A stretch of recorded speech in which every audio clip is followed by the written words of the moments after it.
नमस्कार, आप देख रहे हैं न्यूज नेशन और मैं हूं आपके साथ चिराग सुखीजा। मेरे साथ मोनू चहल मौजूद है और केप टाउन टेस्ट अब से कुछ ही घंटों में शुरू होने वाला है। केप टाउन टेस्ट जो जीतना टीम इंडिया के लिए साख की लड़ाई है, क्योंकि सीरीज यहां से हम नहीं जीत सकते लेकिन सीरीज हार जरूर बचा सकते हैं। 5 ऐसी बातें केप टाउन टेस्ट के बारे में जो आपको जाननी जरूरी है। आप अगर ये 5 बातें जानेंगे तो आपको मैच देखने में भी मजा आएगा और आप अच्छे से एनालाइज भी कर सकेंगे। तो वो 5 बातें एक एक कर हम उन पर डिस्कस करेंगे, क्योंकि सबसे बड़ी चीज यहाँ पर मोनू प्लेइंग 11 को लेकर ही है। रोहित शर्मा किस प्लेइंग 11 के साथ उतरते हैं केप टाउन टेस्ट में, ये चीज डिपेंडेंसी रहेगी। इंजरीज अपडेट, रविंद्र जडेजा पूरी तरीके से फिट हो चुके हैं। उन्होंने मैदान पर काफी वक्त बिताया प्रैक्टिस में। रविंद्र जडेजा की क्या वापसी हो सकती है और टीम इंडिया की प्लेइंग 11 क्या हो सकती है?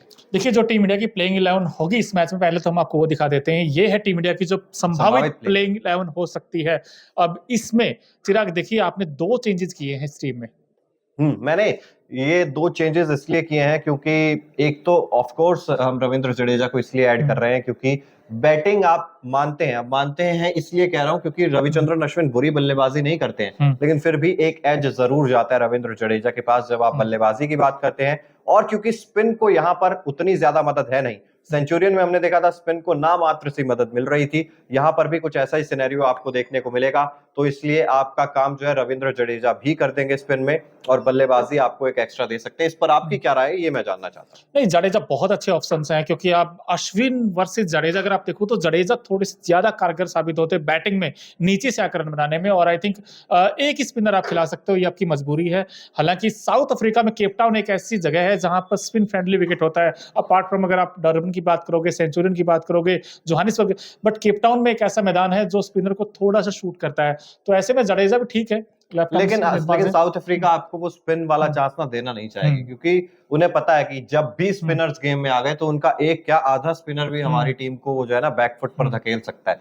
तो मेरे हिसाब से उतनी मदद नहीं है, एक स्पिनर से आपका काम यहाँ पर चल जाएगा, लेकिन आपके लिए 4 पेसर्स जरूरी है, इसलिए वो कॉम्बिनेशन वही रहने वाला है। इसलिए अश्विन बाहर होते हुए दिखाई दे सकते हैं। अब 4 की तेज गेंदबाजों की बात की तो आपने एक गेंदबाज भी चेंज किया है, वो कौन है? प्रसिद्ध कृष्णा की जगह मुकेश कुमार को यहाँ पर मेरे हिसाब से इंक्लूड किया जाएगा, क्योंकि देखिए बहुत सारे लोग ये कह रहे हैं कि भाई आप शार्दुल ठाकुर की जगह कीजिए, क्योंकि प्रसिद्ध Krishna still a better bowler then Shardul Thakur. लेकिन टीम की क्या सोच रहती है कि एक अतिरिक्त बल्लेबाज जो थोड़े बहुत रन्स बना कर दे दे, एक बैटिंग डेप्थ दे दे, इसलिए शार्दुल ठाकुर को शायद बाहर नहीं किया जाएगा। और ऐसे में और बाय द वे मेरे हिसाब से प्रसिद्ध कृष्णा की गेंदबाजी ना शार्दुल ठाकुर से भी थोड़ी साधारण रही थी पिछले मैच में।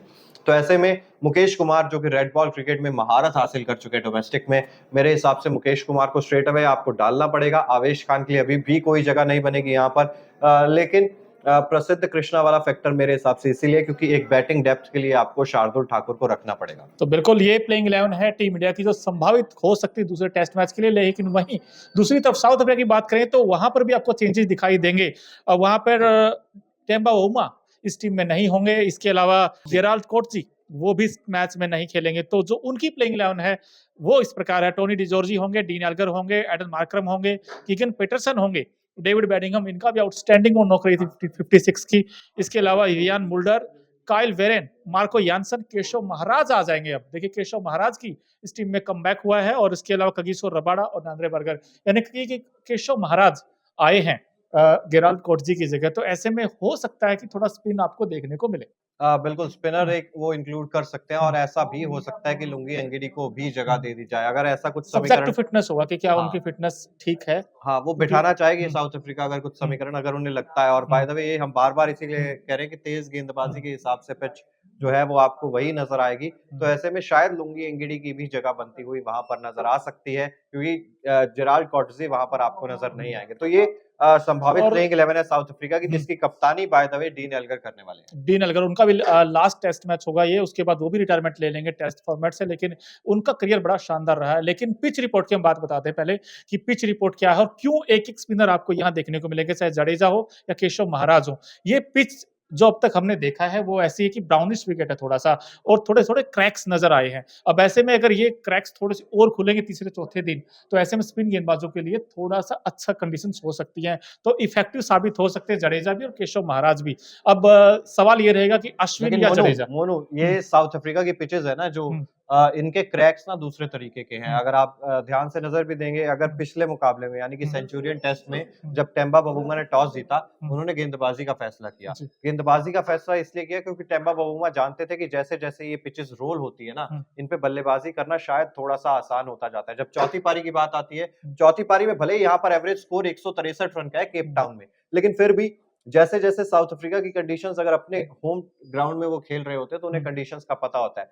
जब हम इंडिया में बात करते हैं, तो वो हाथ जोड़ लेते हैं, पैर पकड़ लेते हैं कि भाई चौथी पारी ना आए हमारी, हम बिल्कुल। बल्लेबाजी नहीं कर सकते क्योंकि वहां पर क्रैक्स खुलते हैं। यहाँ पर बिल्कुल। जैसे-जैसे पिच रोल होती है तो बल्लेबाजी के लिए उतनी ज्यादा मुश्किल नहीं होती, कंडीशंस अच्छी ही रहती हैं। और जो टॉस जीतेगा वो क्या करेगा? पहले बैटिंग करेगा या बॉलिंग करेगा? जैसे हमने पिच रिपोर्ट अब तक देखी है। मेरे हिसाब से पहले बॉलिंग का फैसला कर सकते हैं साउथ हुँ। अफ्रीका की टीम क्योंकि वो जानते हैं शुरुआत में जो मदद है हुँ। खगीसो रबाडा के लिए हो, चाहे मार्को यैनसन के लिए हो, चाहे नांद्रे बर्गर के लिए हो।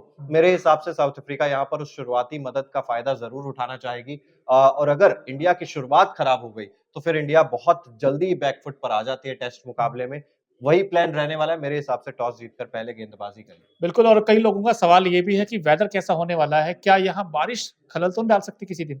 बारिश खलल डाल सकती है, लेकिन हुँ। वो खलल डालेगी चौथे और 5वें दिन। पहले 3 दिन मौसम साफ रहेगा, धूप खिली रहेगी। तीसरे दिन थोड़े से बादल होंगे, लेकिन बारिश की उतनी ज़्यादा आशंका है नहीं। लेकिन चौथे और 5वें दिन 65% 55% वहाँ पर बारिश ज़रूर आएगी। मेरे हिसाब से जो वेदर प्रेडिक्शंस के हिसाब से भी ये बारिश जो है चौथे 5वें दिन आएगी, बशर्ते बात है टेस्ट मैच चलना चाहिए चलना चाहिए चौथे और चौथे 5वें 5वें दिन। और दिन। अब चौथी सबसे इम्पोर्टेंट चीज़ हम आपसे ये पूछना चाहते हैं कि साउथ अफ्रीका के लिए 2 बड़े सेटबैक हैं, टेम्बा बाउमा और गेराल्ड कोटजी। इनका ना होना कितना बड़ा झटका साउथ अफ्रीका के लिए? टेम्बा बवुमा वाला झटका उतना बड़ा नहीं है शायद, वो इंडिया हुँ। के लिए झटका है। वो फ़ायदेमंद रहता है वो इंडिया के लिए तो फ़ायदेमंद उससे। रहता है इंडिया के लिए। और फिर भी टेम्बा कैप्टन है यार मतलब नहीं, आउट ऑफ ठीक है, फॉर्म है ना। आउट ऑफ आपने फॉर्म पूरे है। वर्ल्ड कप हुँ, में देखा टेम्बा बवुमा के हुँ, बल्ले से रन नहीं निकले। हुँ, हम आलोचना कर रहे थे हुँ, एक जो कप्तान जिनके हुँ, बल्ले से रन नहीं निकल रहे थे, हुँ, चाहे वो जॉस बटलर हो, चाहे हुँ, वो टेम्बा बवुमा हो, चाहे वो बाबर हुँ, आज़म हो। तो ये कुछ ऐसे नाम थे, बड़े नाम थे जो आउट ऑफ फॉर्म चल रहे थे। हुँ, यहाँ पर भी कुछ ऐसा ही शायद देखने को मिलता। टेम्बा बवुमा वो एक कहते हैं ना कि कई बार होता है यार आपने एक बतौर कप्तान किसी खिलाड़ी को दिखाया है, लेकिन साउथ अफ्रीका मेरे हिसाब से टेम्बा बवुमा के लिए उतनी ज़्यादा चिंतित नहीं होगी। हुँ। लेकिन गेराल्ड कॉटज़ी ज़रूर ये खिलाड़ी जो है, ये एक बहुत बड़ा डिफरेंस पैदा कर सकता है दोनों साइड्स के बीच। और चिराग कई बार ऐसा होता है ना कि अब देखिए 3 जो पेस अटैक था उनका नांद्रे बर्गर हो, कगिसो रबाडा हो, कोटसी हो, जो तीनों एक साथ गेंद करते हैं तो वो रिदम आता है। मार्को अब यैनसन मार्को यानसेन इनफैक्ट लेकिन अब इंडिया के लिए देखिए अब सिराज और बुमराह थे लेकिन शमी का ना होना कितनी बड़ी कमी खली थी टीम इंडिया को। तो कहीं ऐसा तो नहीं है साउथ अफ्रीका के लिए ये कमी भी खल सकती है? डेफ़िनेटली खल सकती है। हुँ, ये कमी साउथ अफ्रीका को ज़रूर खल सकती है क्योंकि वहाँ पर भी शायद हुँ, उन्हें कोई लूज़ एंड देना पड़ हुँ, सकता है इंडिया को, बिल्कुल। सेट होने का मौका देना हुँ, पड़ सकता है। बशर्ते बात यही है ना हुँ, कि आपको पहले 3 टैकल करने होंगे हुँ, साउथ अफ्रीका के, तब तो हुँ, आप चौथे पर जाते हो ना। हुँ, तो आपको 3 टैकल करने होंगे, हुँ, बचा के रखना होगा और जब आप कोई टेस्ट मैच खेल रहे होते हैं ना, तो आपको एक शुरुआत का स्पेल अगर आपका अच्छा निकल जाए ना, तो हुँ, आपको कॉन्फिडेंस मिलता है। फिर आपके पास थोड़े से वो लूज़ एंड्स मिलने शुरू हो जाते हैं, हुँ। आपको गेंद थोड़ी-सी और अच्छे तरीके से दिखने लग जाती है, आप कॉन्फिडेंट हो जाते हो।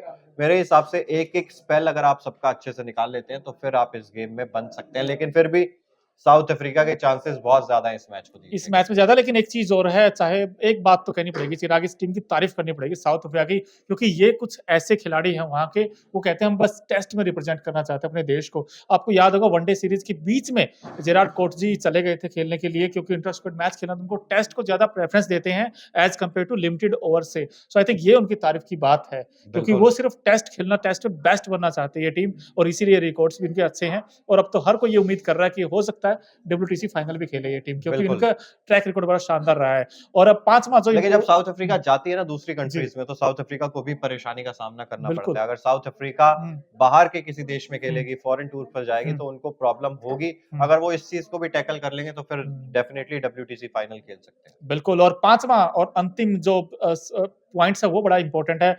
इंडिया के लिए उतना शायद फ़ायदेमंद रही नहीं है क्योंकि केप टाउन का जो रिकॉर्ड्स है, वो डराता है इंडिया को। अब तक 6 टेस्ट मैच खेले हैं टीम इंडिया ने और 4 इंडिया और साउथ मुकाब अफ्रीका के बीच दोनों टीमों के 6 बीच में टेस्ट हेड टू मैचेज़ हुए हैं जी। और 4 मैचेज़ साउथ अफ्रीका ने हुँ, जीते हैं, 2 मैचेज़ ड्रॉ हुए हैं। हुँ, हमारी जीत का खाता अभी तक खुला नहीं है। तो उम्मीद है कि इस मैच में खुलेगा लेकिन ओवरऑल अगर आप देखोगे रिकॉर्ड्स तो वो बड़े खतरनाक हैं यार। बिल्कुल, ओवरऑल जो रिकॉर्ड्स हैं, वो बहुत ज़्यादा खतरनाक यहाँ पर आपको नज़र आएँगे। भारत और साउथ अफ्रीका के बीच अगर हम टेस्ट मैच के रिकॉर्ड्स की बात करें कुल मैच 59 खेले गए हैं केप टाउन में। साउथ अफ्रीका रिकॉर्ड हम पहले आपको दिखा देते हैं। टेस्ट रिकॉर्ड क्या था? 27 मैच अफ्रीका ने जीते हैं और 21 हारे हैं और 11 मैच ड्रॉ रहे हैं, यानी कि ये है केप टाउन में साउथ अफ्रीका का टेस्ट रिकॉर्ड। इसके अलावा केप टाउन का टेस्ट रिकॉर्ड वैसे ओवरऑल देखा जाए तो अब तक 59 मैच हुए हैं, जिसमें साउथ अफ्रीका ने 27 जीते हैं और मेहमान टीम जो भी वहां टूर करने जाती है उसको सिर्फ 21 मैचों में जीत हासिल हुई है और 11 मैच ड्रॉ रहे हैं। बिल्कुल। और यहाँ पर अगर भारत और साउथ अफ्रीका के बीच ओवरऑल टेस्ट रिकॉर्ड्स की भी बात की जाए तो कुल 43 मैच हुए हैं। साउथ अफ्रीका ने 18 मैचेस जीते हैं, भारत ने 15 मैचेस जीते हैं और 10 मैचेस जो हैं वो ड्रॉ रहे हैं।